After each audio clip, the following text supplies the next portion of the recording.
El cuerpo de Gorka yacía en el patio, rodeado de charcos de sangre. Doña Hermida apareció con una sábana blanca y comenzó a envolverlo sin decir palabra. Llorando desconsoladamente movía las manos con práctica, como si hubiera hecho esto muchas veces antes. Amadeo y Karin cavaban la fosa bajo el árbol seco, mientras por las mejillas de ambos se deslizaban lágrimas de dolor por la pérdida de su amado hermano. Las balas golpeaban tierra dura mezclada con huesos viejos. Karin escupió un coágulo oscuro mientras trabajaba. Sus costillas rotas aún estaban en proceso regenerativo. Yo a lo lejos solamente observaba, aún atónita de lo que acababa de ocurrir. Aunque también me preguntaba por qué Gorka no se había hecho cenizas como los otros vampiros, hijos del gordo Marshall. «Volverán», dijo la madre de los vampiros entre dientes, «y vendrán por todos». Acto seguido, sacó del delantal un frasco con líquido turbio y lo derramó sobre el cadáver. El olor a quemado llenó el aire. Con esto aseguraremos a que no lo conviertan en un muerto viviente o lo revivieran con cualquier otro hechizo. Hay poderes tan oscuros que podrían regresar a la vida a mi Gorka, pero no como lo conocemos, dijo la señora, antes de echarse a llorar frente a la tumba de su hijo. Y bueno, terminamos de enterrar el cuerpo y entramos a la casa. Doña Hermida se dirigió al cuarto de los santos. Con un jadeo, arrastró un baúl de madera oscura que crujió al abrirse, revelando su contenido. «Esto es lo que nos ha protegido todo este tiempo», murmuró doña Hermida al sacar un espejo de plata, cuyo marco mostraba profundas mordeduras, y las marcas dentales brillaban con un extraño fulgor al contacto con sus dedos. «El padre Ramírez me lo entregó, después de que vimos lo que le hacía a un nocturno capturado en Saltillo. Cuando un vampiro se mira en él durante la luna llena, su propia imagen se vuelve contra él. Primero quema sus ojos, luego le derrite la piel como si fuera cera, pero solo funciona si logras que mire directamente al espejo, y solo mientras la luna brilla en todo su esplendor». Después del fondo del baúl, desenterró un machete antiguo, su hoja marcada con símbolos que parecían sangrar cuando la luz los tocaba. «Este era de mi difunto Agustín», susurró, pasando un dedo calloso por las runas. «Lo trajo de Veracruz. Se lo compró a un brujo que aseguraba haber matado a un vampiro con él. La hoja está bendita con su propia sangre mezclada con plata derretida. Corta tanto la carne como el alma que la habita». Por último, con manos que apenas temblaban, extrajo un frasco de vidrio donde un líquido plateado se revolvía solo, golpeando las paredes como un animal enjaulado. Esto es diferente», admitió, apretando el frasco hasta que los nudillos se pusieron blancos. «Lo saqué del corazón de un hombre que aseguraba que un demonio habitaba dentro de él. Es su veneno puro, su esencia. Quema desde adentro, pero cada gota que uses te costará años de vida. Este es el arma más letal que tenemos contra los Marshall. Aunque tenemos un problema. Ahora está desactivado y necesitamos sangre de alguno de ellos para activarla. A los dos que matamos se hicieron cenizas», murmuró Igor. «Hay que conseguir fresca». Amadeo, que había permanecido callado junto a la puerta, carraspeó. «Tendremos que asesinar a alguno de esos malditos para que esta arma funcione», dijo, mirando hacia el patio donde el cuerpo de Gorka yacía envuelto en una sábana mortuoria. Doña Hermida cerró el baúl con un golpe seco que hizo temblar los santos en las paredes. No olviden, advirtió, mientras nos miraba cada uno con ojos oscuros como pozos. Cada protección tiene su precio y algunas deudas se cobran con el alma. Amadeo asintió. Su camisa estaba pegada al cuerpo por el sudor y Karin mostró los dientes afilados. Iré por el que mató a Gorka, gruñó, pero no prometo traerlo completo. Yo te acompaño, dijo Igor. Amadeo tomó el machete del baúl y dijo con una mirada seria: vayan y traigan la sangre de ese maldito, mientras yo protegeré la casa. Doña Hermida se persignó y Amadeo apretó el machete hasta que los nudillos palidecieron. La luna estaba alta cuando Igor y Karim se prepararon para salir. Observé desde la puerta cómo se armaban con cadenas de plata santiguada y cuchillos benditos. Doña Hermida les había untado las manos con una pasta hecha de ajo y sal gruesa que olía tan fuerte que me hacía arder los ojos, pero extrañamente a ellos no les causaba nada y eso me confundía. Sabemos dónde está. Tiene una enfermiza obsesión con las jóvenes y las lleva a un lugar oscuro para no ser descubierto, dijo Karim, ajustándose un cinturón de cuero lleno de armas. Caín siempre vuelve al mismo lugar. No pregunté cómo lo sabían. Después de lo que había visto esa noche, ya nada me sorprendía. Y Amadeo se acercó a mí y me apretó el hombro. Quédate aquí, ordenó. No importa lo que escuches, no salgas. Asentí, pero en cuanto se marcharon, me acerqué a la ventana y vi sus siluetas perderse entre los nopales. La cueva quedaba al otro lado del cerro, donde los árboles se volvían más densos y el aire olía a tierra mojada y podredumbre. Caín estaba allí, como Karin había dicho. Lo encontraron agachado sobre algo que al principio no pude distinguir. Mira qué tenemos aquí, gruñó Karin, pisando una rama seca que crujió como un hueso roto. Caín alzó la cabeza. Su boca estaba manchada de rojo y entre sus manos sostenía los restos de una chica. Llevaba puesto un uniforme escolar, ahora desgarrado y sucio. ¿Vinieron a jugar? Caín soltó una risa que sonó más a tos de perro enfermo. Gorka ya no los protege. Igor no perdió tiempo. Saltó hacia adelante con la cadena de plata reluciente bajo la luz de la luna. Caín intentó esquivarla, pero estaba lento, herido. No se había recuperado del enfrentamiento pasado.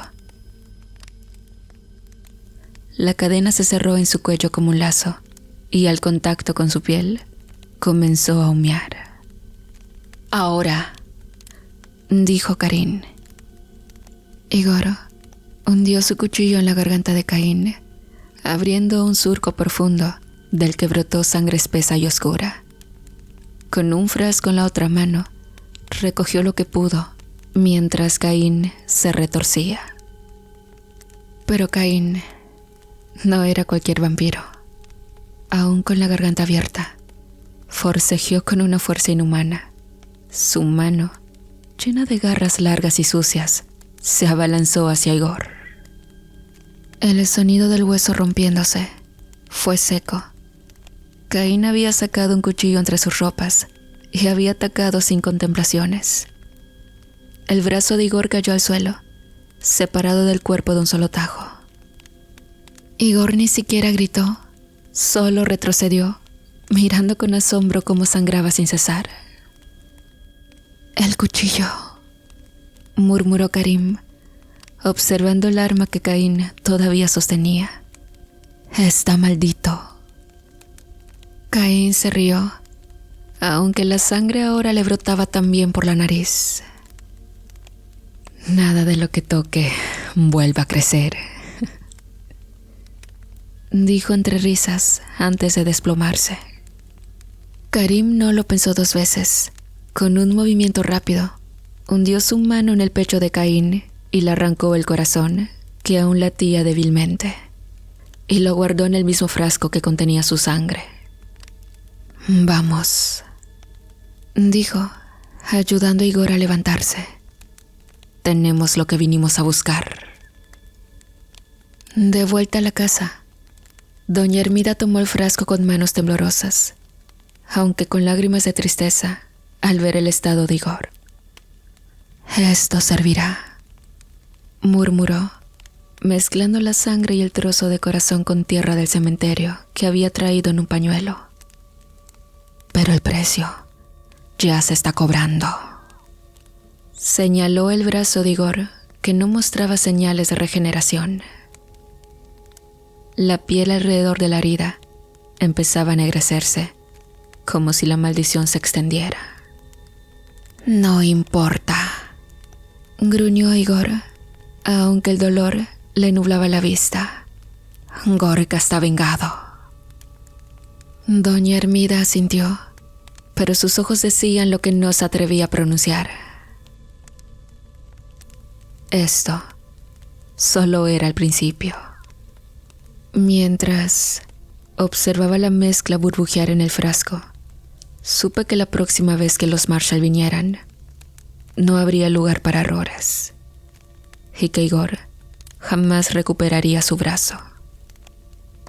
Y saben, la noticia de la muerte de Caín llegó como una estaca al corazón del gordo Marshall y sus hijos. El hombre cruel aplastó el cráneo del mensajero entre sus manos gruesas, un vampiro recién convertido que lo observó todo desde la penumbra. Padre, estamos perdidos, dijo Loder, mientras escupió un trozo de carne humana que se le había quedado entre los colmillos. Sin Caín, sin los otros, los del monte nos van a despedazar. A su lado, Ezra retorcía el ala de su sombrero de paja con los ojos inyectados de sangre. Mataron a Caín, pero perdieron un brazo, musitó. El gordo los cayó con un rugido que hizo temblar la tierra bajo sus pies. Agarró 2 cadáveres frescos por los tobillos y los arrastró hasta el centro del claro. Con un chasquido de sus dedos, las llamas brotaron de la nada, envolviendo los cuerpos en un abrazo ardiente. Isabela, mi vieja amiga, susurró mientras la grasa humana regeneraba un fuego negruzco. Te traigo carne fresca y dolor ajeno. El humo se espesó, tomando forma de manos retorcidas que se aferraban al aire. De entre las llamas emergió una figura femenina, su vestido negro chamuscado ondeando, dejando ver partes de su piel despellejada. Cuando al fin logró completar su forma física, escupió un trozo de su propia lengua al suelo, que se retorció como una serpiente mutilada antes de quedar inmóvil. La mujer se trataba de Isabela Cortés, una hacendada española del siglo XIX, que pactó con una entidad subterránea cuando los revolucionarios incendiaron su hacienda.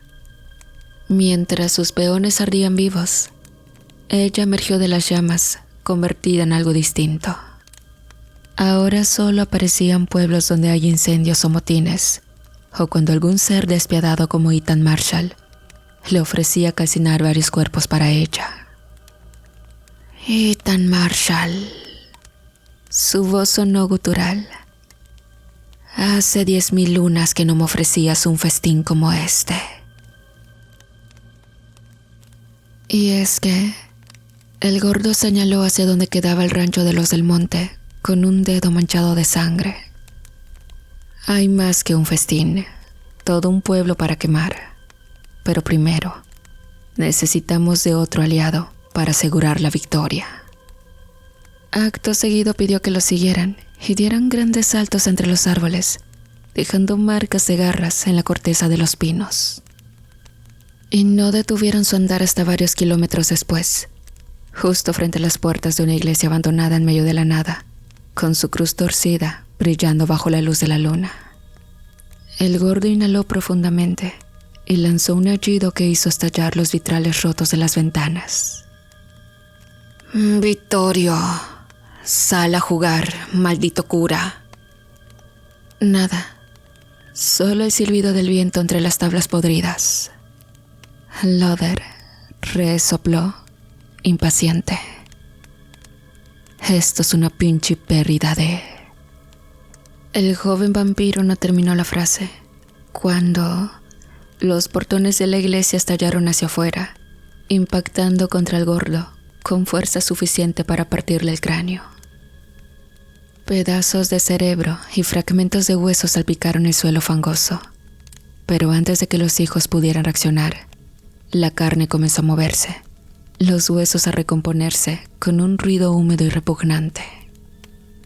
Y entonces la risa del gordo resonó mientras su cabeza se regeneraba.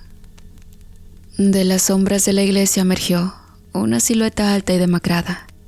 El padre Vittorio arrastraba los pies sobre la tierra sagrada como si fuera lodo común, su collar de madera palpitando sobre su pecho como un corazón enfermo.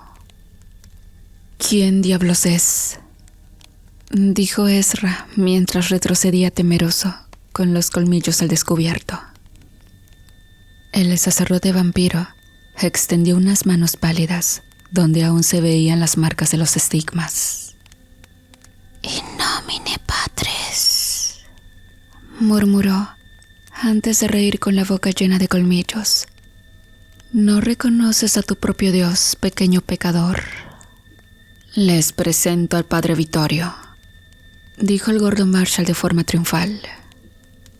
Aquel ser infernal se trataba de un ex sacerdote italiano del siglo XVIII que descubrió un antiguo talismán etrusco enterrado bajo su iglesia. El artefacto lo corrompió, permitiéndole beber sangre de feligreses durante la misa sin que las cruces ni el agua bendita le afectaran. Huyó a América tras quemar su propia parroquia con la congregación dentro. Y ahora, con su alianza completa, el plan de Ethan Marshall era simple y despiadado. El jefe de los vampiros, Isabella y Vittorio, atacarían directamente la Casa del Monte. Mientras tanto, Loder y Ezra se dirigirían al pueblo, convirtiendo a todos sin excepción a nocturnos, hasta tener un ejército de vampiros listos para atacar a los del monte. «No los maten», gruñó el gordo, mientras afilaba sus garras en una lápida cercana. «Muerdan, infecten y suelten. Quiero que los del monte vean cómo se pudren sus amados humanos». Isabela escupió más brasas, moldeando un cuchillo de fuego con sus manos quemadas. «Yo me quedo con la vieja Armida. Su rosario me dejó esta marca la última vez». Vittorio acariciaba su collar mientras miraba hacia el rancho. «El que lleva el machete huele a pecado mortal, perfecto para una confesión». Mientras el trío de monstruos se preparaba para la batalla, Loder y Ezra corrían hacia el pueblo, sus mentes ya saboreando el caos que sembrarían. El aire olía a muerte cuando el gordo Marshall cruzó la propiedad, derribando el portón de hierro.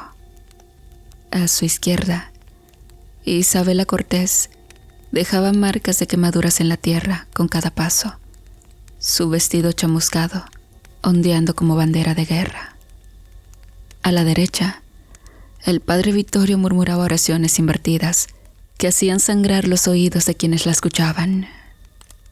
Ante los ojos atónitos de la familia, Amadeo salió desesperado al encuentro blandiendo su machete, la hoja brillando de forma siniestra. «Esta es tierra consagrada, malditos», gritó, mientras se lanzaba contra el trío de monstruos. El machete de Amadeo cortó el brazo izquierdo de Isabela, pero ella apenas gruñó, mientras el muñón comenzaba a regenerarse entre llamas.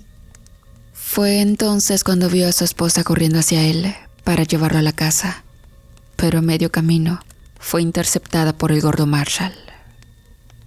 Con una corrida desesperada, Amadeo se interpuso entre ellos.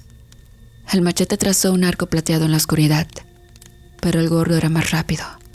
Sus garras se clavaron en el cuello de Amadeo, desgarrándole la yugular con un sonido húmedo y repugnante. La sangre brotó a borbotones, empapando la camisa blanca que su esposa le había regalado. Karim vio a su hermano caer y algo se rompió dentro de él. Con un rugido que no parecía humano, se abalanzó sobre el moribundo. Lo tuvo entre sus brazos, mientras el llanto le brotaba en sus ojos. «Perdóname, hermano, por lo que voy a hacer», le susurró a un inconsciente Amadeo, y luego le hundió los colmillos en la herida. La transformación fue dolorosamente rápida. La piel de Amadeo palideció. Sus heridas comenzaron a cerrarse, pero cuando abrió los ojos, ya no había rastro del hombre que había sido. Solo quedaban dos pupilas rojas como brasas en un rostro ahora demacrado. El padre Vittorio aprovechó la distracción para atacar. Sacó de entre sus ropas una hostia negra que lanzó contra Igor. La oblea maldita satirió el pecho del vampiro como una araña venenosa, paralizándolo en el acto. «Confiesa tus pecados, hijo», susurró el sacerdote antes de clavar su crucifijo de hierro en el corazón de Igor. El cuerpo del vampiro estalló en un torrente de gusanos negros que Vittorio pisoteó con deleite. Uno más de los del monte había muerto. Justo cuando parecía que las cosas no podían parar, llegó el ejército. Luder y Ezra aparecieron seguidos de una horda de locales, convertidos ahora en nocturnos. Sus ojos vidriosos y bocas babeantes mostraban el hambre de recién transformados.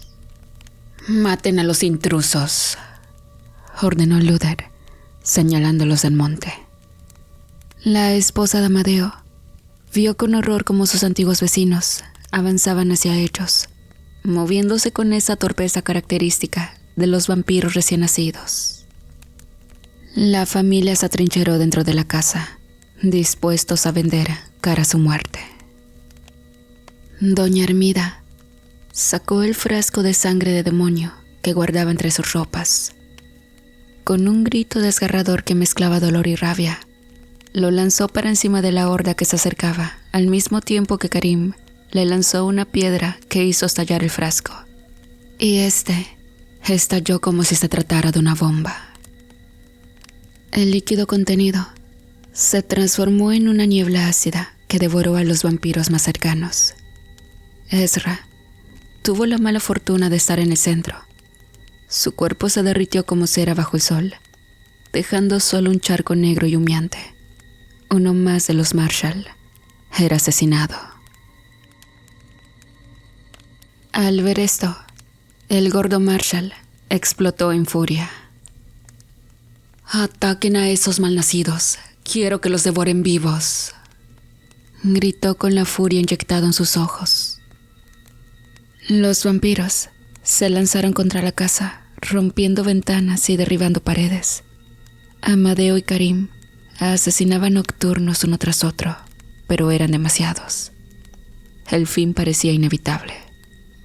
Entonces resonó la campana. Un repique fantasmal que no venía de ninguna iglesia, porque todas estaban vacías. El sonido creció hasta volverse ensordecedor, y ante los ojos atónitos de todos, una enorme campana aterrizó como un proyectil divino, aplastando a Isabela contra un árbol centenario. Sus gritos se apagaron cuando el bronce sagrado la redujo a cenizas. Fue el fin de la mujer. El gordo Marshall rugió de rabia. «No se detengan, idiotas. Entren y mátenlos». Los nocturnos obedecieron, superando las últimas defensas. Pero, justo cuando cruzaban los umbrales, un maullido resonó desde la cocina. Al principio, fue apenas un sonido tenue, un pequeño gato que fue creciendo, transformándose poco a poco en algo más grande, hasta alcanzar forma de humano. Y entre la niebla nocturna que había logrado colarse dentro de la casa, emergió una figura alta y esbelta. Un elegante hombre de ojos azules como glaciares, con la piel blanca como la luna, y cabello tan largo y negro que reflejaban la luz. A pesar de la brutalidad del momento, comenzó a silbar y acompañó su silbido con suaves pasos de baile. Esto alteró a los nocturnos, quienes se olvidaron de sus presas y fueron a atacar al hombre. Pero los movimientos de este último eran un baile mortal. Cada giro, cada paso, equivalía a un golpe suave, pero quirúrgico, que separaba cabezas de cuerpos con elegancia aterradora. Loder vio su oportunidad cuando el extraño daba la espalda.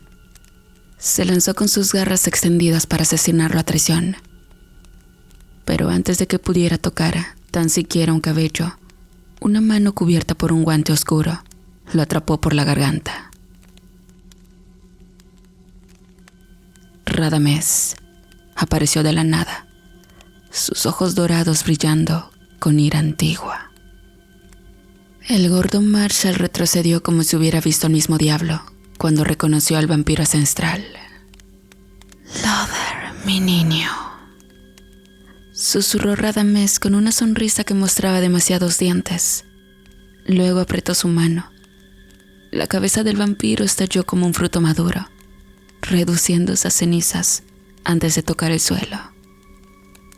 Al morir el último hermano Marshall, todo su ejército de convertidos comenzó a arder espontáneamente, llenando el aire con el olor a carne chamuscada. Ezra y Loder, quienes eran sus creadores, habían muerto, y ahora arderían junto con ellos. Radames se acercó al gordo Marshall mientras explicaba su tardanza. Viajé al inframundo, Ethan. Hice un trato con Hades, tu alma y la de tus hijos, por la de mi amado Mefisto. Señaló al hombre de cabellera negra que seguía bailando entre las llamas. Ahora tiene forma humana, además de su naturaleza felina. Un regalo de nuestro Señor del inframundo. El gordo Marshall apenas tuvo tiempo de gritar antes de que Radames y Mefisto cayeran sobre él como buitres. Fue una muerte lenta, metódica. Primero los dedos, luego las extremidades, después los órganos. Cuando terminaron, solo quedaba un esqueleto que se deshizo en cenizas ante el viento nocturno.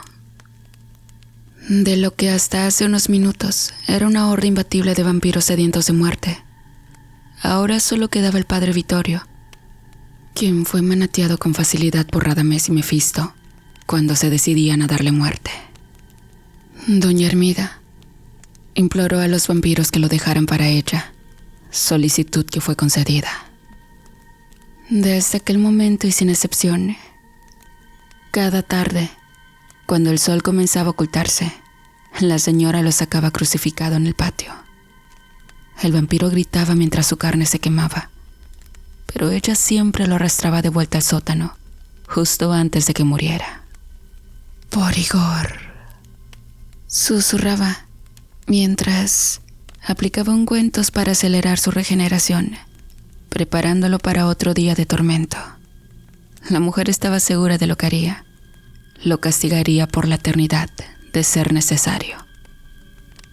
Después de esa noche, los del monte permanecieron en el pueblo abandonado, con la tristeza de haber perdido a Gorka y a Igor, pero con la felicidad de que un nuevo miembro llegaría a la familia. Radames y Mefisto desaparecieron en el bosque, sin una palabra de despedida. Caminaron como buenos amigos. Radames con pasos elegantes, y Mefisto, siguiéndolo a paso apurado en su pequeña y adorable forma felina.